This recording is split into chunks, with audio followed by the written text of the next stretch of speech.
When a woman comes in and tells me that she's ready to get pregnant, we first take a look at how active her disease is, and then we take a look at her medications, and then we take a look at sort of the rest of her comorbid conditions. So first we look at her disease activity. We see how her joints have been doing in the prior 6 months. We might talk about how she's done in prior pregnancies. And we look at how much pain she lives with on a daily basis, with our goal being that we improve or at least maintain a good level of control of her disease. So it's my goal that women not be living in high levels of pain and not be living with ongoing inflammation, particularly that would be causing joint destruction and long-term disability. So next we look at her medications, and we switch from medications that would be risky in pregnancy to pregnancy-compatible medications. So the pregnancy-compatible medications I consider for women with rheumatoid arthritis or other inflammatory arthritis, hydroxychloroquine. It's a drug that's been around for decades and has been shown to be very safe in pregnancy with no known complications for the developing fetus. We use sulfasalazine, also kind of an ancient drug. It's been around for decades, also shown to be very safe in pregnancy. It's not used a lot in inflammatory arthritis, but I personally think it's a great drug. And if you have a patient who is on methotrexate and you're stopping it, sulfasalazine is a great choice. And then in terms of the biologics, or when you step beyond the sort of older oral medications, TNF inhibitors are really what I use.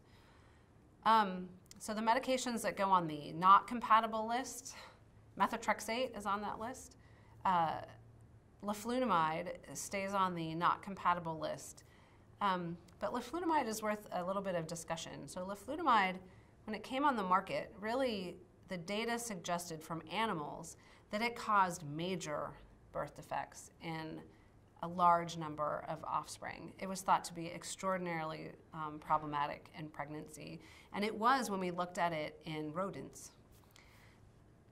15 years later, there was finally a collection of pregnancies enough to be able to say that, oh, it doesn't appear to actually cause major complications in human pregnancies.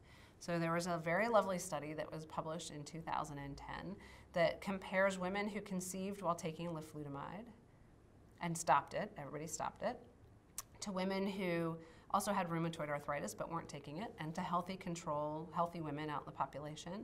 And what we found was that there was no increase in pregnancy loss with taking leflunomide and no increase in birth defects. So that's not to say that you should be taking leflunomide during pregnancy, but it tells you that it's probably not a crisis if a woman conceives on it. And what I still recommend is that you stop leflunomide prior to pregnancy, that you check a blood level of the drug, because you really would like there to be no drug in the patient when she conceives, and you give cholestyramine, which basically is a medication that washes out the drug if she still has drug in her. If she conceives on it, you basically stop it immediately and you give her the cholestyramine. So leflunomide stays on my not compatible with pregnancy list, but not because it actually appears to cause major pregnancy complications in people, just because we're worried it might. Other drugs that go in my we don't use them in pregnancy category are really anything newer than TNF inhibitors, and that's because there's just very limited data on them. So we're still waiting for any kind of data that helps us understand the safety of any of the newer biologics, and particularly any of the newer small molecule drugs that are on the market. But we don't have that data yet, and so at this point, I'm really not recommending those when a woman's trying to get pregnant.